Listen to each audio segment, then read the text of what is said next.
Quel est le point commun de tous ces stands? Tout simplement, ils innovent via des projets écologiques, rassembleurs ou intergénérationnels. C'était ce mardi le point d'orgue d'un événement lancé pour la première fois en 2006, le Forum des innovations.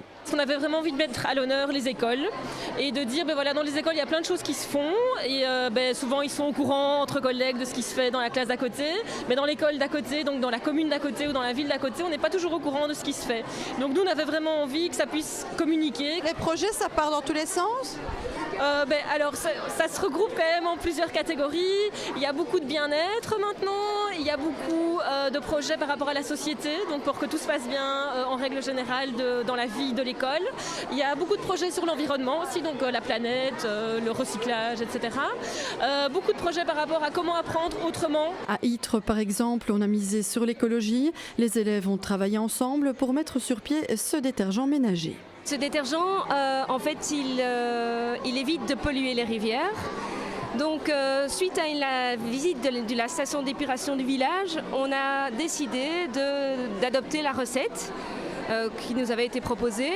Et donc, on a créé une mini-entreprise en classe. On a fabriqué l'écoléo. C'est vrai que c'est un projet qui est porteur parce que donc on rattache plein d'activités de maths, de français, et ils sont motivés et comprennent bien parce que ça a du sens. À Jodogne, on a développé aussi le côté écologique. Cette fois, c'est un potager qui est mis à l'honneur, un véritable projet d'école. Nous avons fait le potager et la mare avec les poubelles vertes et des nichoirs et tout pour les insectes. Ici, oui, c'est chouette. Pourquoi? Parce que c'est nous qui avons été choisis et c'est qu'ils reconnaissent quand même le travail qu'on a fait.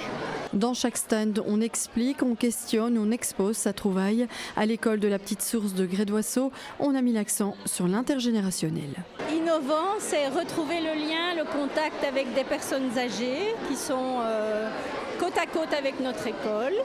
Et surtout que c'est une école d'enseignement spécial, dysphasie, dyslexie, donc c'est une classe de langage.